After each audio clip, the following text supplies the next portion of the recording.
Well, where is she? Where is who? Who do you mean, Judge Gaffney? Sit down, won't you? I mean your mother. Where's Vita Louise? Judge Gaffney, you know where she is. She took Uncle Elwood out to the sanitarium. I know that. Then why did she call me at the club with a lot of hysteria? Couldn't even get what she was talking about. Carrying on something fierce. Mother, carrying on. What about? I don't know. She was hysterical. That's strange.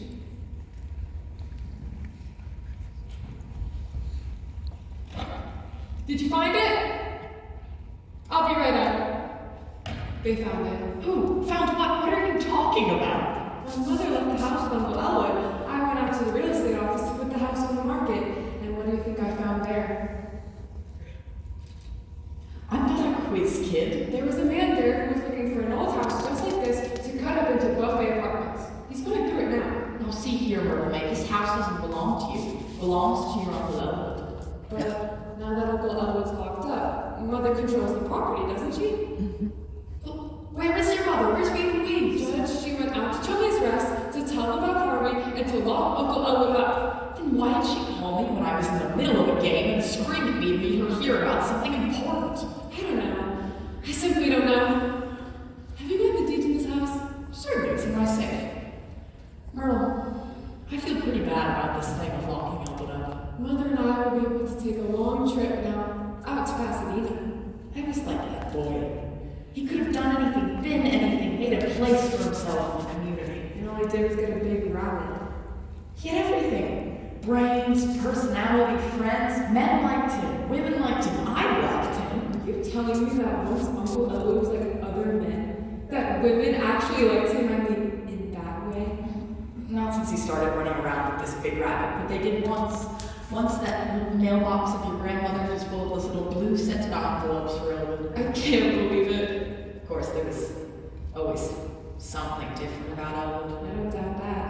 Yes, he was always so calm under any sudden change in plans. I used to admire him. I should have been suspicious. Take your average man looking up and seeing a big white rabbit, he'd do something about it. But not Elwood. He took that calmly too, and look where it got. You don't dream how far overboard he's gone with this rabbit. Oh, yes, I do. I'm old, but I don't miss much.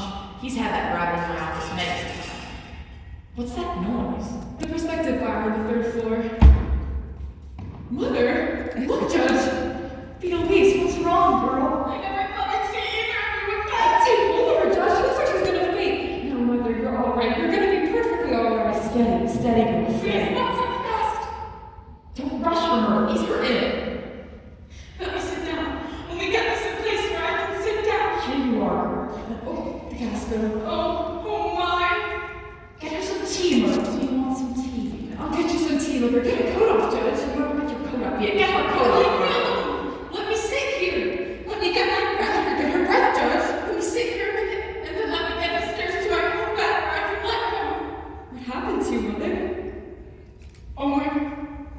I want you to sue them. They put me in and let Elwood act. What's this? Mother, just look at my hair. But why? What did you say? What did you do? You must have done something. I didn't do one thing. I simply told them about Elwood and Harvey. Then how could it happen to you? I don't understand it. I told them about Elwood, and then I went down to the cab to get his things. As I was walking along the path, this awful man stepped out. He was a barbarian, I know he was. He had on one of those white suits, that's how they advertise. A man? What did he do, Mother? What did he do? He took me in there, then he... Go on, Vita Louise. Go on, girl. Poor Mother. Was he a young man? Myrtle May, I think it's best you leave the room. No, I should say not. Go on, Mother. Go on, Vita. He took me upstairs and tore my clothes off. Oh, did you hear that, Judge? Go on, Mother. My God, I'll sue you for this. And then he set me down in a tub of water. Oh, for heaven's sakes. I always thought that when you wear showed on your face. Don't you believe it, Judge? Don't you believe it, Myrtle? This man took hold of me like I was a woman of the streets. But I always said that if the man jumped at me, haven't I always said that, Myrtle? She's always said that, Judge. That's what she's always told me to do. And then he hustled me into that sanitarium and sat me down in that tub of water and began treating me like I was, a woman. A crazy woman! But he did that just for spite. I'll be damned. And then those doctors,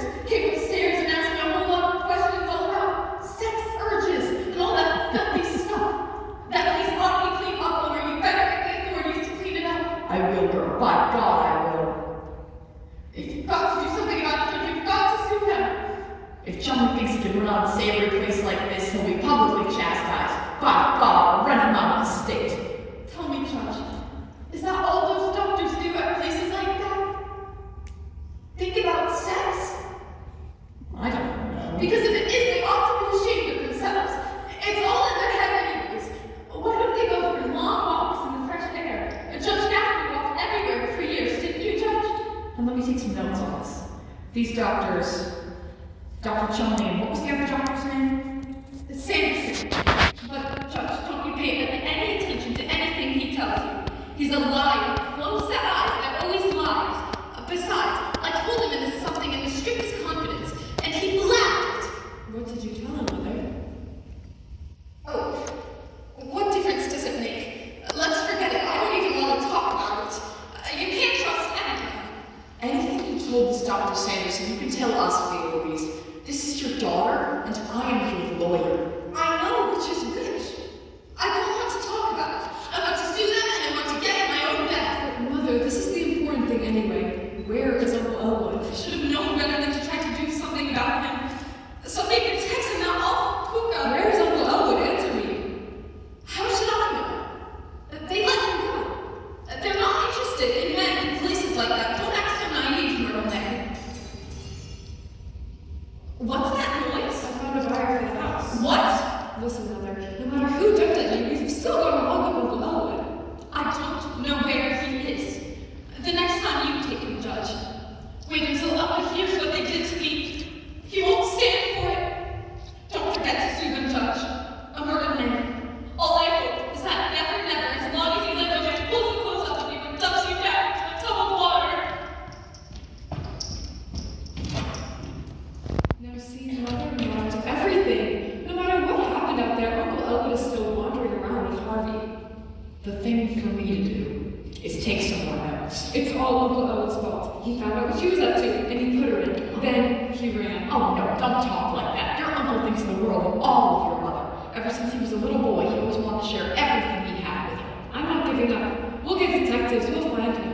And besides, you better save some of that sympathy for me and Mother. You don't know what we have to put up with.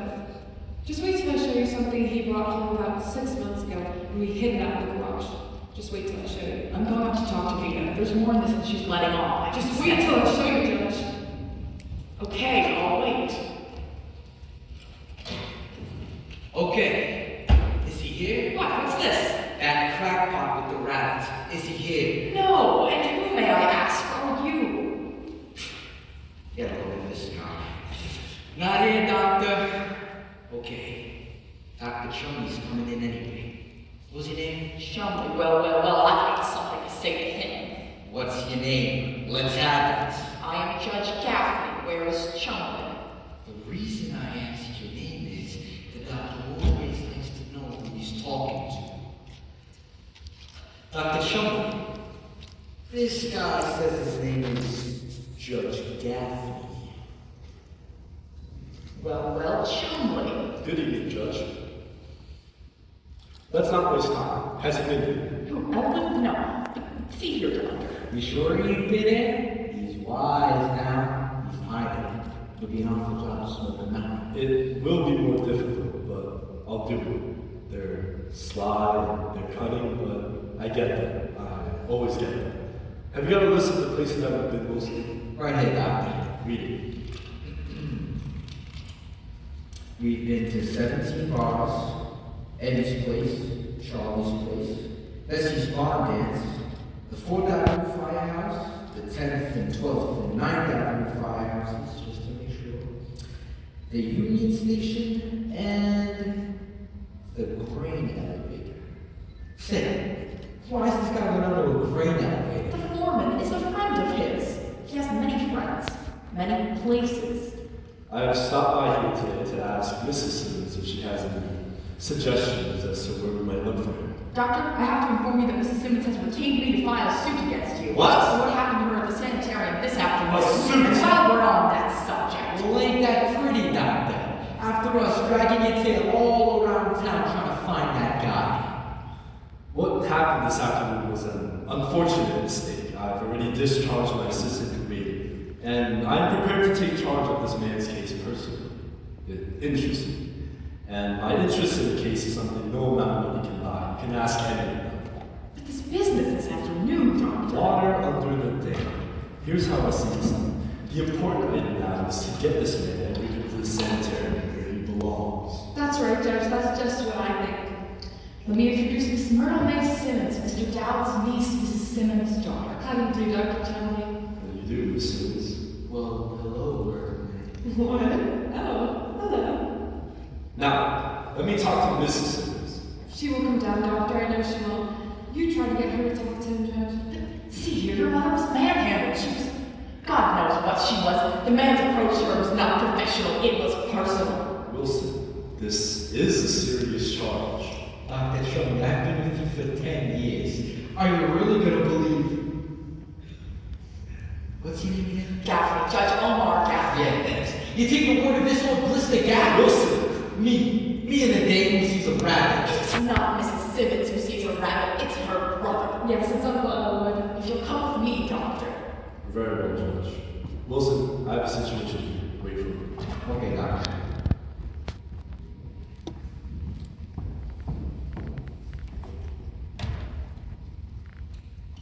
So, your name's Myrtle May? What? Oh, yes. If we grab your uncle, you're liable to be coming out to the sanitarium on visit days. Oh, I don't really know. Well, if you do, I'll be there. You will? Oh. And if you don't see me right away, don't give up. Stick around. I'll show up. You will? Oh. You were Dr. Chung tell me to wait? Yeah. Tell you what, while I'm waiting, I sure could use a sandwich and a cup of coffee. Certainly. If you'll forgive me, I'll precede you into the kitchen. Up. You're alright right away. Dr. Chung noticed it right away. You don't miss a trick. You know, I'll tell you something else too, right? What? You not only got a nice spill, but kid, you got something else too. What? You got the screwiest uncle who ever stuck his puss inside our nut house.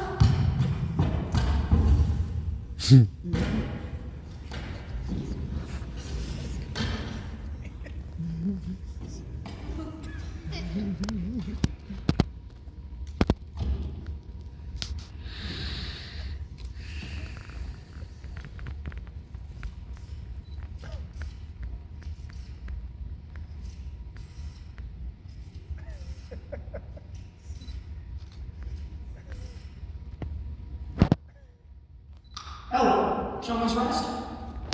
Is Dr. Charlie in? Oh, it's Mrs. Charlie. This is Elwood P. Down speaking. How are you tonight? Tell me, Mrs. Charlie, were you able to locate Harvey? Don't worry about it, I'll find him. I'm sorry I missed you at the McClure cocktail party. The people were all charming, and I was able to leave quite a few of my cards. I waited until you phoned and said you couldn't come out because a patient had escaped. Where am I? I'm here, but I'm leaving right away. I must find Harvey. Well, goodbye, Mrs. Charlie. My regards to you and anybody else you happen to run into. Goodbye.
Doctor, you might as well go home and wait. I'm suing you for $50,000, and that's fine. Mrs. Simmons. Yes? Well, all right. This picture over your mantel. That portrait happens to be the pride of this house. Who painted it? Oh, some man. I forget his name. He was around here for the sittings, and then we paid him, and he went away. Hello? Yes. No. This is Dexter 1567. I suppose if you have the money to pay people, you can persuade them to do anything. Well, Dr. Chumley, when you helped me out of the tub at your place, what did I say to you? You expressed yourself. I don't remember the words exactly. I said, Dr. Chumley, this is a belated civility. Isn't that what I said? You said something of the sort. You brought this up. You might as well learn something quick. I took a course in art last winter. The difference between a fine oil painting and a mechanical thing like a photograph is simply this. A photograph shows only the reality. A painting shows not only the reality, but the dream behind it.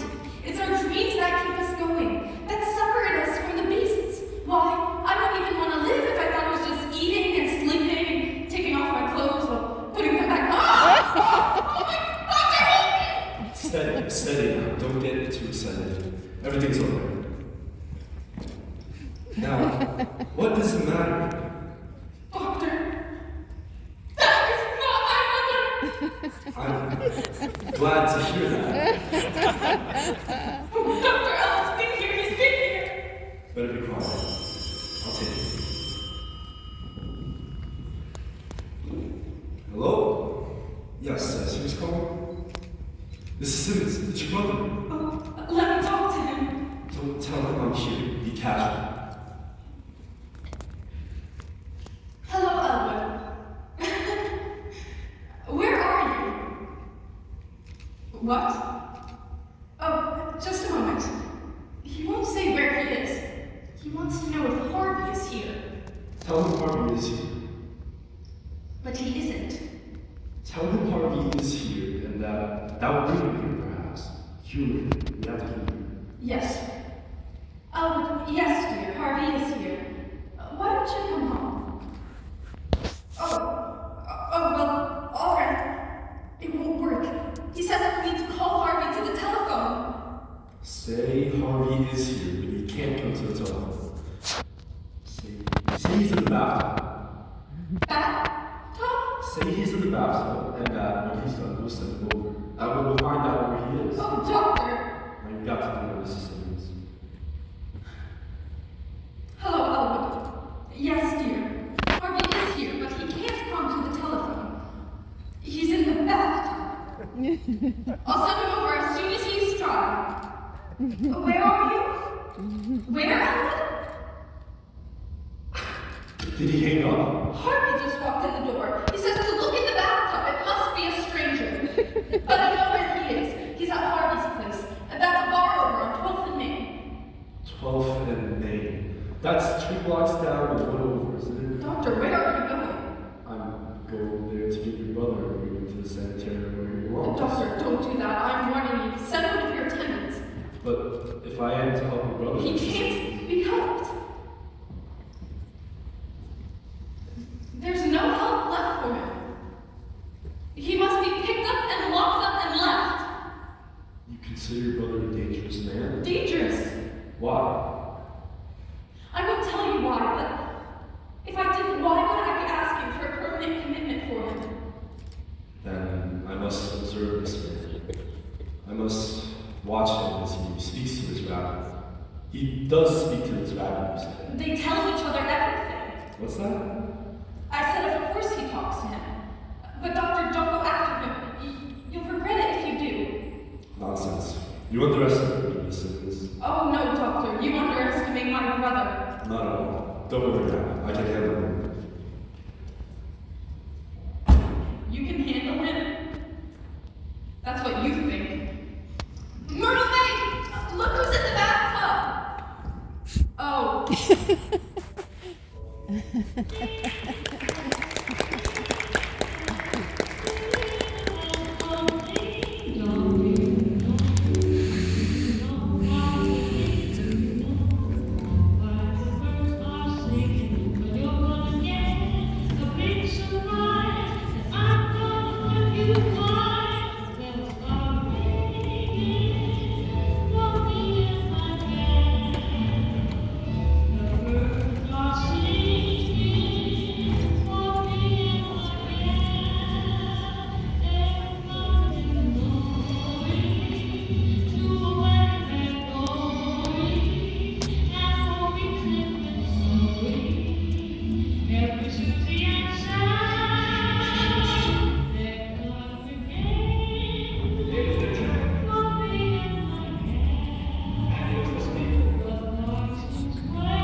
Upstairs? All packed. Thanks, Wilson. Tough you getting bounced. I had you pegged for the one who made the grade. Those are the breaks. When do you take off? As soon as Dr. Chumley gets back. Kelly, did you get a report back yet from the desk sergeant in the police accident bureau? Not yet. I just called the downtown dispensary and they said they hadn't seen him. It's beginning to smell awful funny to me. 4 hours he's been gone and not a word from him. Alright, Sis, I may never see you again, so I just wanted to say, I wish you a lot of luck. And I'm mighty sorry you got a kick in the ass, Bray. Thanks, Wilson. Good luck to you, too. And Kelly, let me know when you hear from the desk sergeant again. If there's no sign of the doctor, I'm going into town and looking for him. He should know better than to go after a psycho without me. I'd like to help look for the doctor, too, Wilson. That's swell of you, doctor. Right after he gave you the brush. I've no resentment against Dr. Chumley. He was right, I was wrong. He's the biggest man in the field. It's my loss not to be able to work with him. You're not so smart yourself, doctor. Thanks, Wilson. Don't mention it.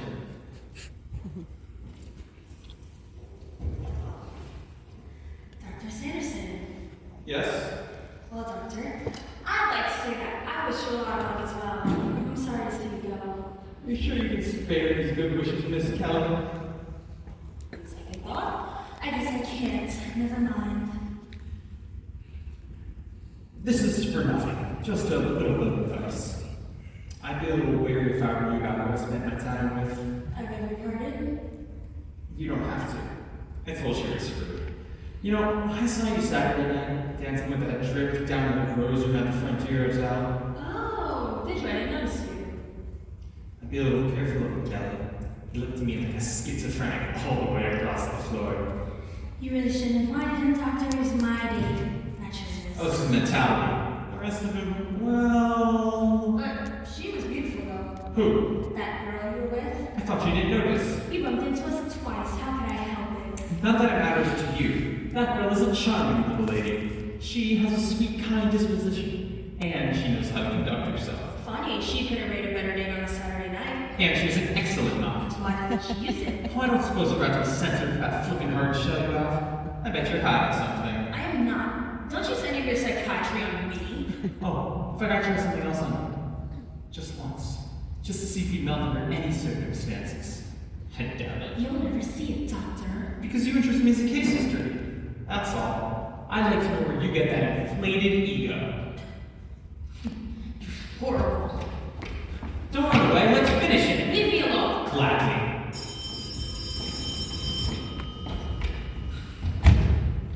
Chumley's rest. Yes, Sergeant. No sighting of him either in town or the suburbs. Look, Sergeant, maybe we better just... Oh, never mind. Here they are. Mr. Dowd.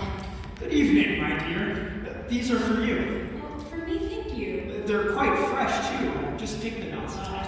You guys are not let Dr. Chumley see you. Those are just prized dahlias. Speaking of Dr. Chumley, did he go upstairs? Not knowing, I cannot state. Those colors are lovely against your hair. Thank you. I've never worn this shade of pink. It is such a trying color. You would improve any color, my dear. Thank you. Did Dr. Chumley go home? I don't know. Where's Dr. Sanderson? Oh, in his office. There, I think. Thank you.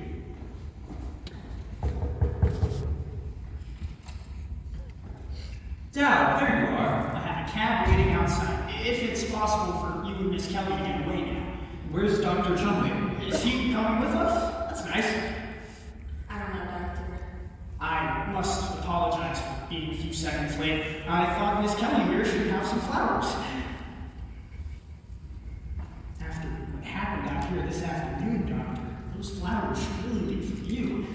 As you grow older and pretty women pass you by, you will think with deep gratitude of each generous girls of your youth.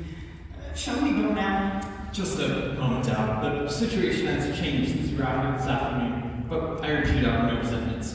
Dr. Chumley's your friend. He only wants to help you. That's very nice of him. I would like to help him too.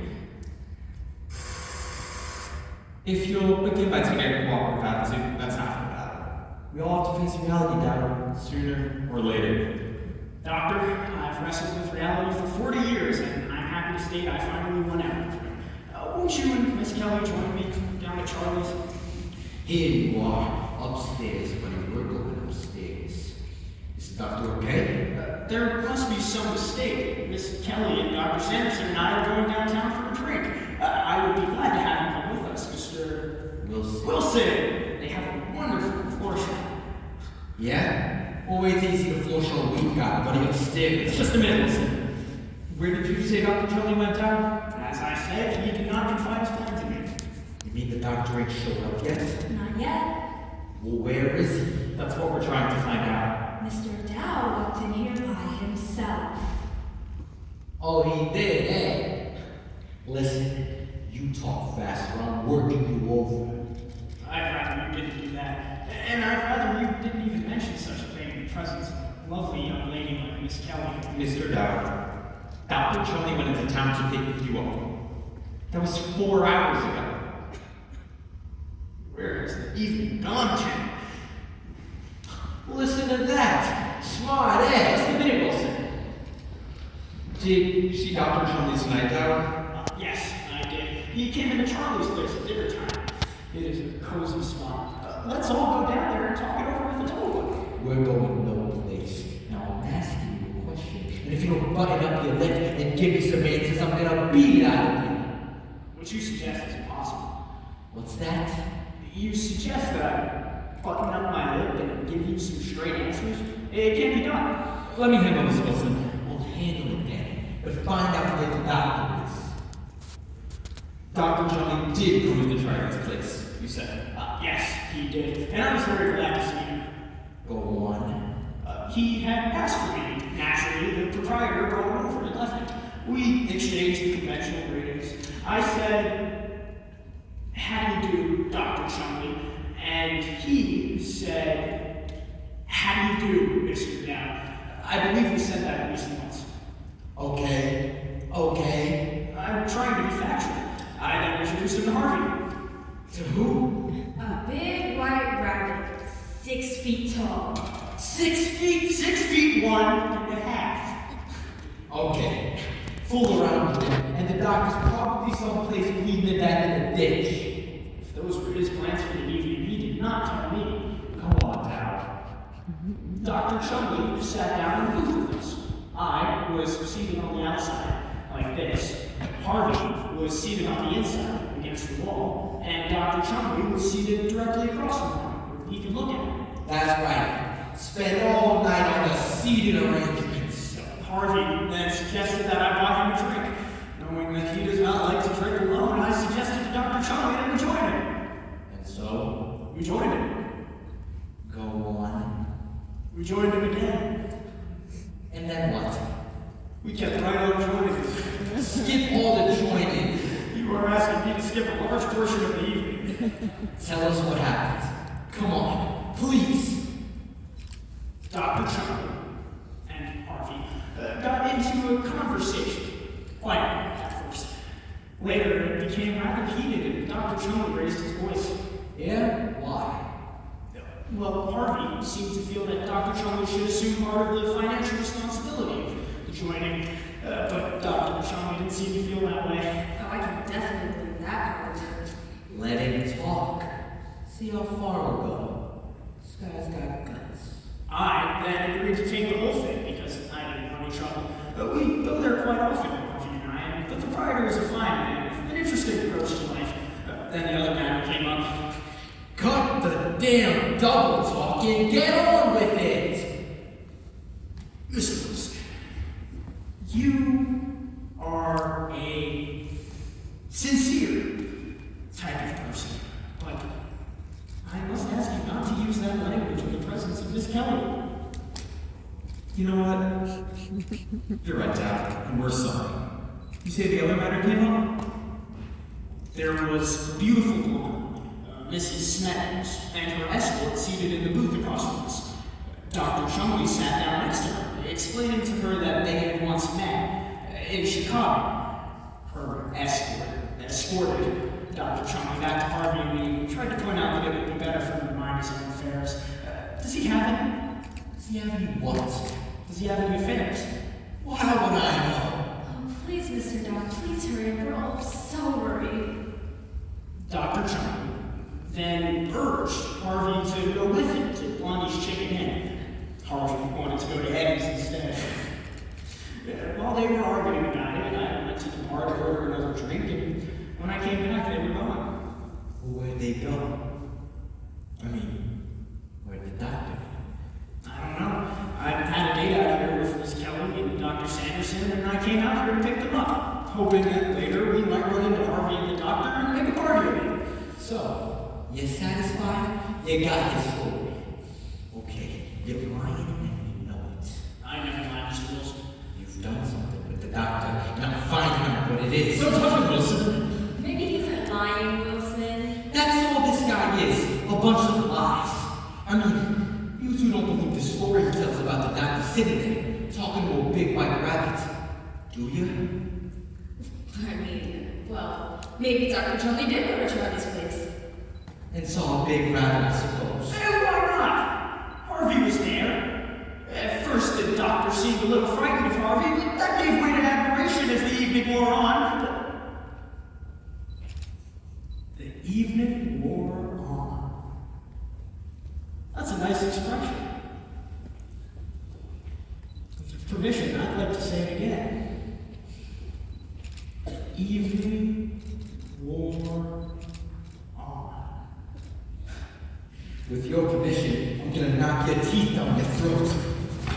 Mr. Wilson, haven't you some old friends you can go play with? The nerve of this guy. He couldn't come out here with an ordinary case of the DTs. No, he has to come out here with a 6-foot rabbit. Stimulating, that's all this is. I really must be getting downtown. Charlie's place? Hi, is Dr. Chumley anywhere down there? He was there with Mr. Dowd earlier. What? Oh, well, don't let my head off about it. Oh, my.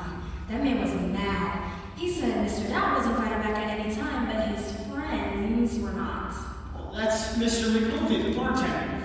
He thinks a lot of me. Now let's all go down there and have a drink. Wait a minute. Mr. Dowd. Yes, my dear. May I hold your hand? Yes, if you wish. Mr. Dowd, poor Mrs. Chumley is so worried. Can't you tell us anything? Anything that might help her, like, center her heart? For you, I would do anything. I'd almost be willing to live my whole life over again. Almost. But I'm afraid I've told it all. Are you sure? Quite sure. But ask me again anyway, won't you? I liked that warm tone you had in the conversations then. So did I. Nuts! What? Nuts! I must be going. I have things to do. Mr. Dowd, what is it that you do exactly? Harvey and I sit in bars and have a drink or two and play the jukebox. Soon, the faces of the other people turn towards mine and smile. They're saying, "We don't know your name, mister, but you're a lovely fellow." Harvey and I warm ourselves in all these golden moments. We've entered as strangers, and soon we have friends.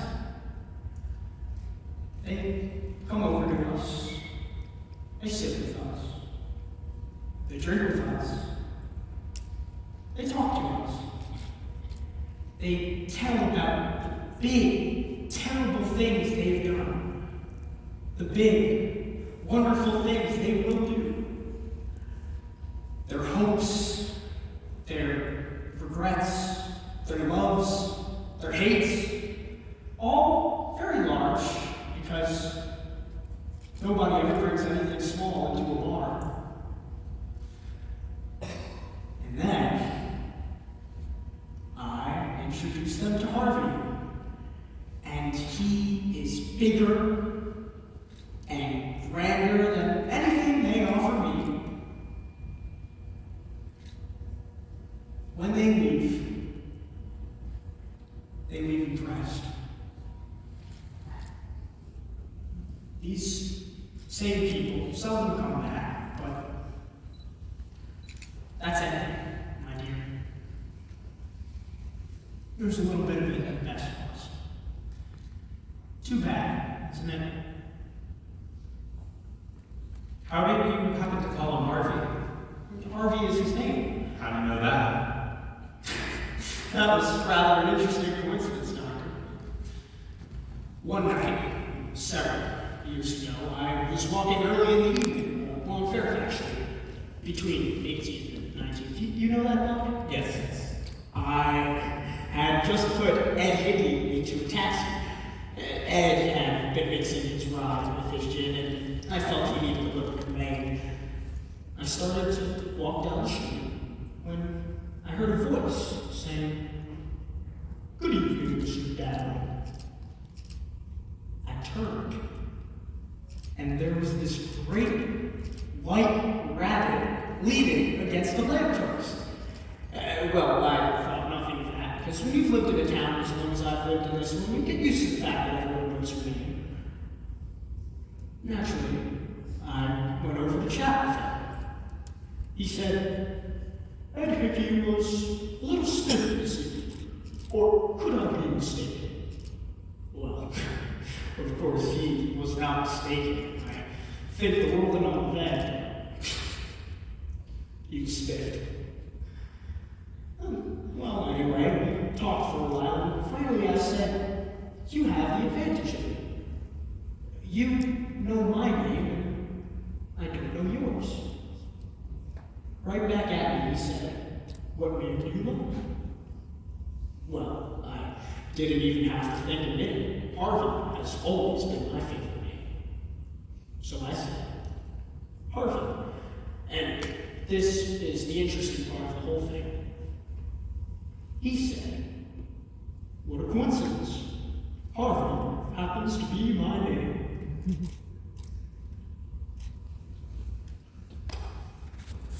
What was your father's name, Dad? John Fletcher. Dad, when you were a child, you had a playmate, didn't you? Someone with whom you could spend many long, carefree hours? Yes, Doctor. Didn't you? What was his name? Vern Madeline. Did you ever know the Madelyns, Doctor? No. That's a shame.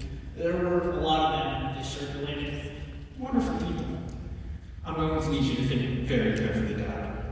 Wasn't there ever someone, somewhere, sometime, whom you knew by the name of Harvey? Wasn't there ever? No, Doctor. Not at all. Maybe that's why I always had such hopes for it. Okay. We'll take Mr. Baxter to my Wilson. I'm taking it no way. You've made this your show, you run it. Let it in. Forgetting all about Dr. Chumley. You've made this your show, you run it. Come on, Dad. Come on. I would. Very well, Lionel. But I'm afraid I can't visit with you for long. I have promised Harvey I'll take him to see the floor show.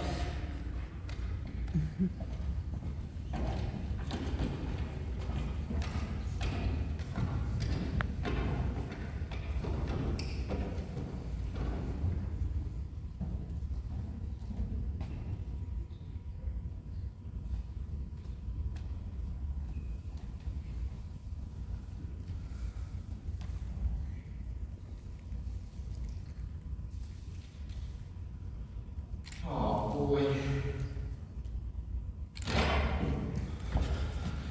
Dr. Chumley, are you alright? Alright? Of course I'm alright. I'm being followed. Lock that door. Well, who's following you? None of your business.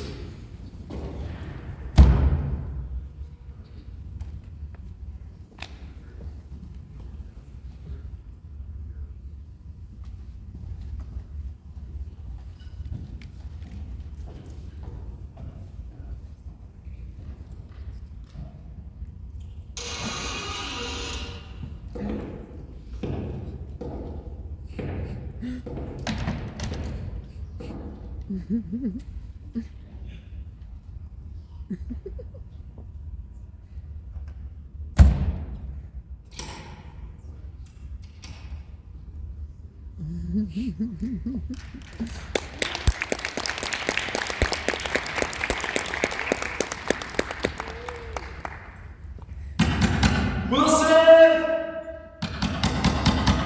Wilson! Wilson! How'd you get out here, Doctor? I just saw you going in. I went out through the window. Wilson, don't leave me. No, Doctor. Get that man down out of here. Yes, Doctor. No, don't leave me. What you said? Donkey, on the telephone. Yes, Doctor.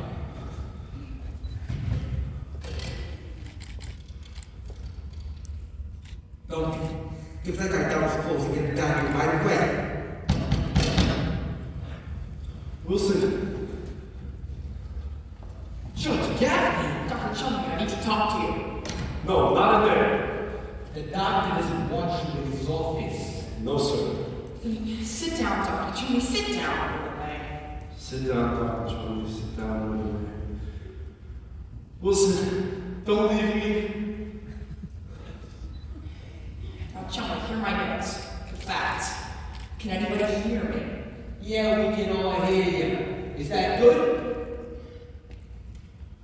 Now, Chumley, has it ever occurred to you there might be something like this rabbit Harvey? Certainly not. And anyone who thinks so is crazy. Well, don't look at me like that. There's nothing funny about me. I'm like my father's family. They're all dead.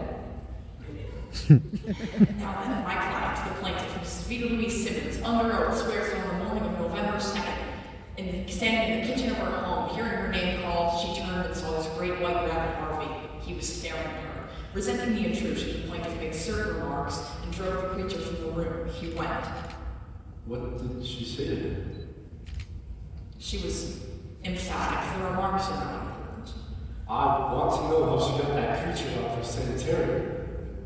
I mean, her home. I hate to have to tell him, Judge. It isn't a bit like mother. Oh, quit stalling. Let's have it. She looked him right in the eye and exclaimed in the heat of anger, "To hell with you!"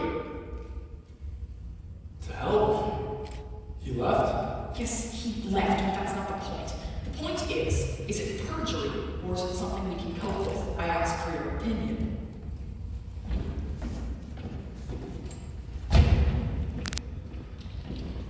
Ruthie, I've been looking all over for you. Dr. Sanderson, disregard what I said this afternoon. I want you on my staff. You are very astute, man. Well, Lyman, did you hear? Oh, baby! Well, I'll see you later.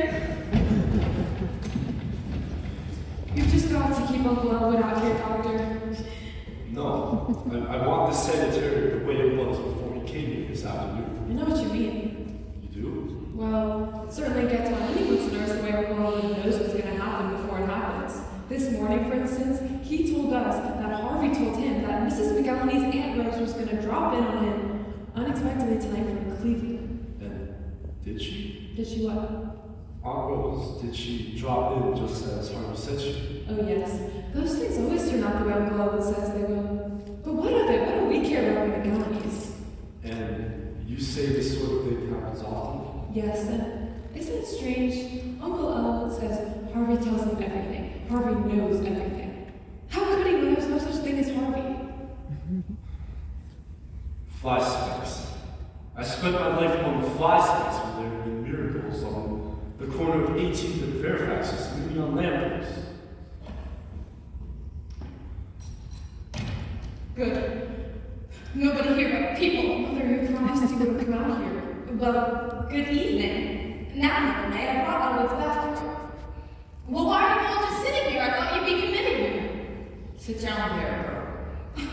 I will not sit down there. How about you and me stepping out Saturday night? Certainly not. Myrtle May, come here. I'm sorry.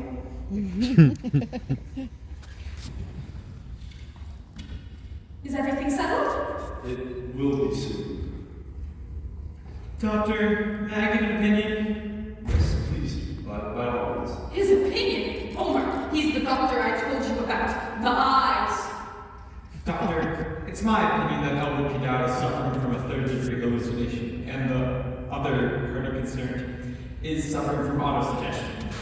It's my opinion that Ellen Vidal should be treated with shock formula number 977, and I recommend bed rest at home before you. That's my diagnosis. We've used this formula in hundreds of psychopathic cases. Would you call my brother a psychopathic case? There's never been anything like that in our family.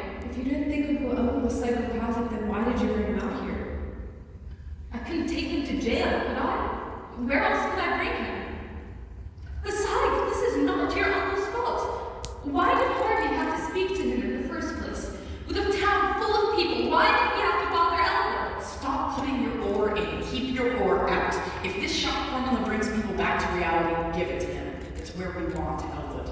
Doctor, I'm not so sure this treatment would work in a case like this. It always has. Harvey always follows Elwood home.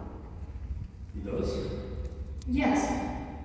But if you give him the formula and Elwood doesn't see Harvey, then he won't let him in. Then when he comes to the door, I'll deal with him. Mother, won't you stop talking about Harvey's if there was such a thing? Myrtle, maybe you've got a lot to learn and I hope you never learn it. Shh, here he is. Good evening, everybody. Good evening, Elwood. I've brought your bathrobe. Thank you, Vita. What are we gonna do, Doctor? We've got to do something. Oh yes, we must. I should say so. Yes, it's imperative. Well, while you're making up your minds, why don't we all go down to Charlie's and have a drink? No, Elwood, you're not going anywhere. You're staying here. Yes, Uncle Owen. Stay here, son. I plan to leave. You guys want me to stay. An element of conflict in any discussion is a good thing. It means everybody's taking part, nobody's left out. I like that. Oh, how did you get along with Harvey, Doctor? We're waiting for your answer, Doctor. What? What is your decision? I must be alone with this man. Will you all step into the other room? I'll have my diagnosis in the room. Do hurry, Doctor. I will. You stay here, Elwood. Mr. Dowd, give me this chair. Give me this cigar.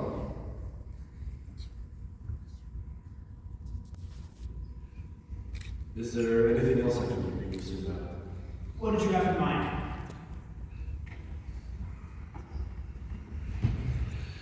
Mr. Dowd, what kind of a man are you? Where do you come from? Didn't I give you one of my cards? And where on the face of this tiny old earth did you find a thing like him? Harvey the Puka? Is it true that he has a function that he can? Gets advance notice? I'm happy to say it is. Harvey is versatile. Harvey can stop clocks. What? You've heard that expression, his face would stop a clock. Yes, but why? To what purpose? Well, Harvey says that he can look at your clock and stop it, and you can go away as long as you like, with whoever you like, and go as far as you like. And when you come back, not 1 minute will have ticked by. And does he do this for you? He's willing to at any time, but so far I haven't been able to think of any place I'd rather be. I always have a wonderful time just where I am, whoever I'm with. I'm having a fine time with you right now, Doctor. Corona, Corona. I know where I go. Where? Akron. Akron? There's a cottage camp outside of Akron in a grove of maple trees, cool, green, beautiful. My favorite tree. I would go there with a young, beautiful, quiet, strange woman. Under a tree? I wouldn't even want to know her name. I would just be Mr. Brown. Why wouldn't you want to know her name? You might be acquainted with the same people. I would send out for cold beer, and I would tell her things I've never told anybody in my life, things that are locked in here. And then I would send out for more cold beer. No whiskey? Beer's better. Maybe under a tree, but she might like a highball. I wouldn't even let her talk to me. As I talked, I wanted her to just reach out a soft white hand and stroke my head and say, Poor thing. Oh, you poor, poor thing. How long would you like this to go on? 2 weeks. Wouldn't that get monotonous? Just acrid beer and poor thing for 2 weeks? No, it would not. It would be wonderful. I can't help but feel like we're making a mistake in not allowing that woman to talk. If she gets around at all, she may have picked up some very interesting little news items. And I'm sure we're making a mistake with all that beer and no whiskey. But it's your 2 weeks. Cold beer and acrid and one glass free. God, man. Do you think you might like to lie down for a while? No. Mr. Dowd, would he do this for me? He could. He might. I've never heard Harvey say a word against that. By the way, Doctor, where is Harvey? Why, don't you know? The last time I saw him, he was with you. Oh, he's probably waiting for me down at Charlie's. That's right. He's down at Charlie's. Excuse me, Doctor. No, Mr. Dowd, you mustn't go in there. I couldn't leave without saying goodbye to my friend, Dr. Sanderson. Dr. Sanderson is not your friend. None of those people are your friends. I am your friend. Thank you, Doctor, and I'm yours. And this sister of yours, she's behind this whole conspiracy against you. She's trying to persuade you to lock you up. Today she had commitment papers drawn. She has your power of attorney, the key to your safety box. She brought you all the way out here today. My sister did all that in one afternoon. Vita is certainly a whirlwind. God, haven't you any righteous indignation? Dr. Charlie, my mother used to say, in this world, Elwood, she always called me Elwood. She'd say, in this world, Elwood, you must be, oh, so smart, or, oh, so pleasant. For years I was smart. I recommend pleasant. You may quote me. Just the same, and if you do commit your sister, I can protect you. Would you like that? No, Doctor, not unless Vita wanted it that way. Oh, not that we don't have a nice place out here, but I just think Vita would be happier at home with me and Harvey and Myrtle Miss Kelly! Diviner Grace has never brightened this enchanting face. Ovid's Fifth Elegy.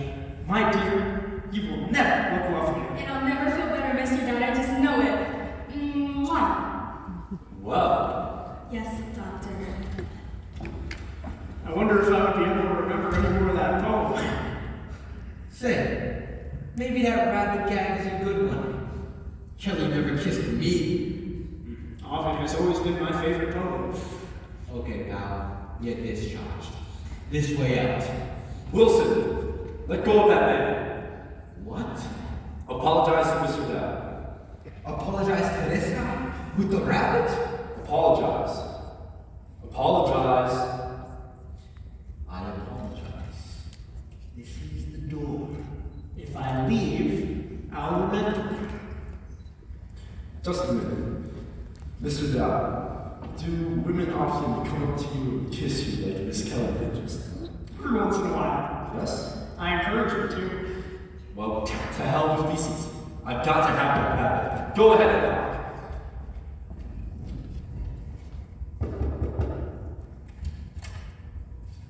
Dr. Sanderson, I couldn't leave without just a moment. Doctor, do you agree with my diagnosis? Yes, just call along. Thank you, Doctor. Judge Gaffney, Mrs. Simmons, please step in here a moment.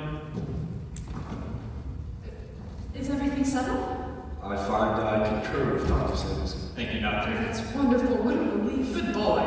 Well, let's celebrate. I've got some new bars listed in the back of this book.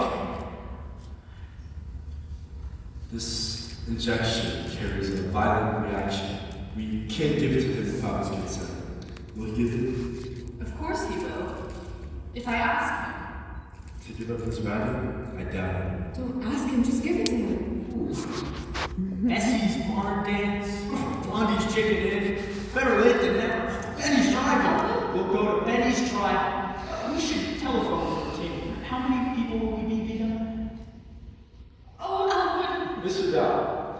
I have a formula 977 for you, and I believe it will be good. Will you take it? Elwood, you won't see this rabbit anymore. But you will see your responsibilities and your duties and I'm sure if you thought of it, Doctor, it must be a very fine thing. And if I happen to run into anybody who needs it, I'll be glad to recommend it. For myself, I wouldn't care for it. You hear that, Judge? You hear that, Doctor? That's what we have to put up with. Vida, do you want me to take this thing? Elwood, I'm only thinking of you. You're my brother, and I've known you for years. I'd do anything for you. That Harvey wouldn't do anything for you. He's making a fool of you, Elwood. Don't be a fool. Oh, I won't. Why? You can amount to something. You could be sitting on the Western Front waterboard right now if you'd only go over and ask them. All right, Vida, if that's what you want, Harvey and I will go over and ask them tomorrow. Tomorrow? I never want to see another tomorrow. Not if we're me and I have to live in the house with that rabbit. Our friends never come to see us. We have no social life. We have no life at all. We're both miserable. I wish I were dead, but maybe you don't care. I've always wanted Vida to have everything she wants. Vida, are you sure? I'll take it. Where do I go, Doctor? To Dr. Sanderson's office. Say goodbye to the old fellow for me, won't you? How long is this going to take, Doctor? it should only take a few minutes. Why don't you all wait out here? We'll wait.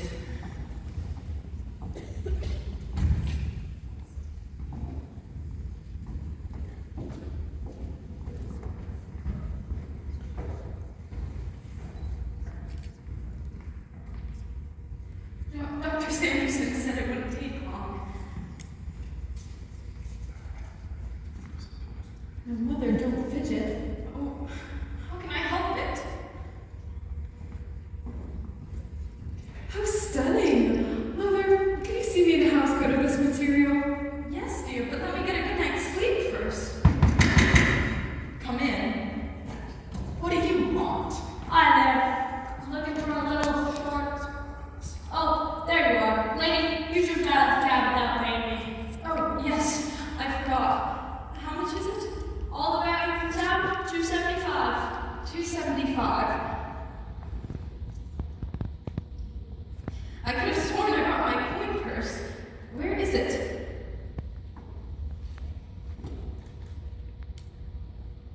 Myrtle, do you have any money? I spent the money Uncle Elwood gave me on my new hairdo for the party. Judge Gaffney, do you have $2.75 I could give this man? So sorry, nothing but a check. We don't take checks. I know. Dr. Chumley, do you happen to have $2.75 I could borrow to give this cab driver? Haven't got my wallet. No time to get it now. I have to get on with this injection. Sorry.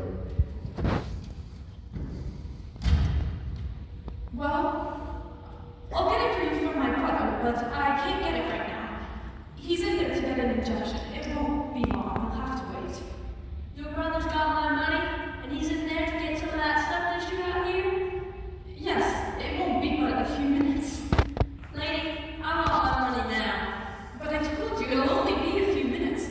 I want you to drive us back to town anyways. And I told you I want my money now, or I'm going to my cab back to town, and you can wait for the bus at 6 in the morning. Well, of all of the pig-headed, stubborn things, You should say so. What's the matter with you? None of that $2.75 fix. you heard me. Take it or leave it. I've never heard of anything so unreasonable in my entire life. Dr. Chumley? Will you let Elwood step out here a moment? This cab driver won't wait. Don't be too long, Mr. Dowd. Elwood, I seem to have come off without my coin purse. Would you give this man $2.75? But don't give him any more. He's been very rude. How do you do? Dow is my name. Elwood P. Oftentimes, EJ. I'm happy to know that. This is my sister, Mrs. Simmons, my charming little niece, Myrtle May Simmons, Judge Gaffney, and Dr. Chumley. Hi. A few Do you enjoy your work?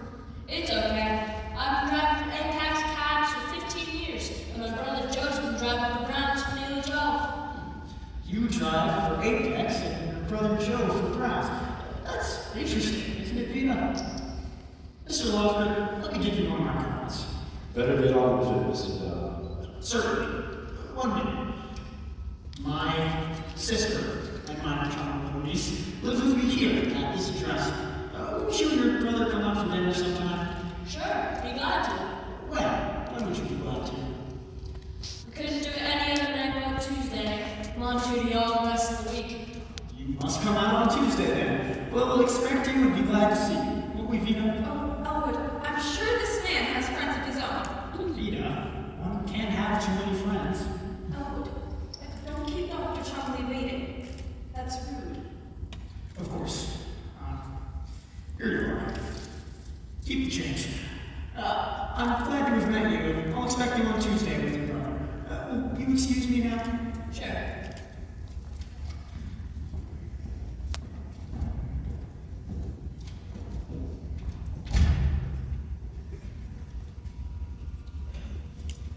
Nice guy.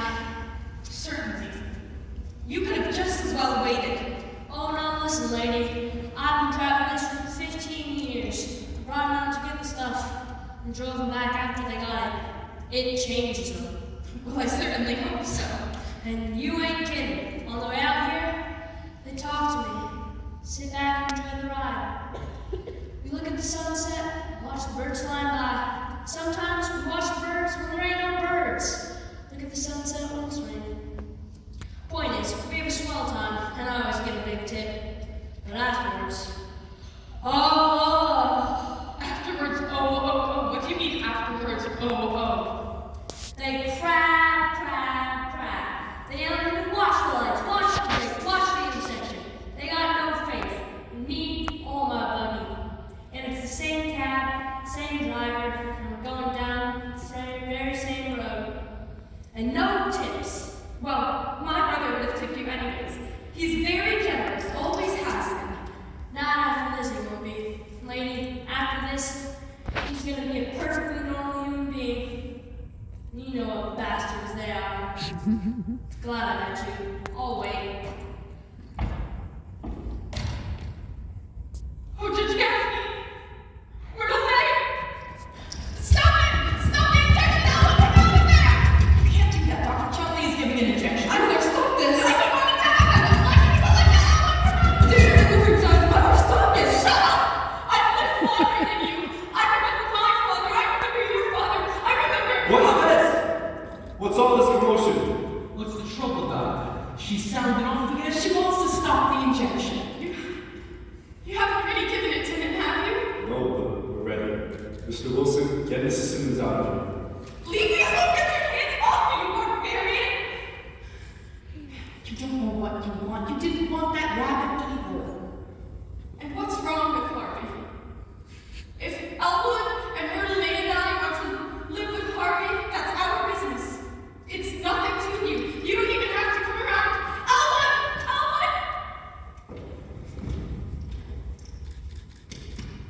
There, Vina. Vina's all tired out. She's done a lot today. Have it your own way. I'm not leaving my game again, no matter how big the animal is. Come on, Elwood. Let's get out of here. I hate this place. I wish I'd never seen it. Now, see, It's whatever Vina says, Doctor. Why? Look at this. I could have paid that cab driver the whole time.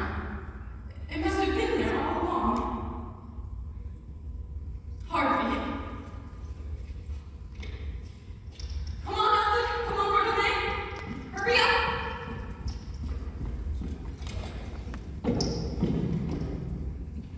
Good night, Dr. Chumley. Good night, Mr. Wilson. Come along, Elwood. Doctor, for years, I've known what my family thinks of Harvey, but I've often wondered what Harvey's family thinks of me. Oh, there you are. Doctor, do you mind? You're standing in his way. Now, where have you been? We've been looking all over for you. You know the portrait king. He got your ears perfect.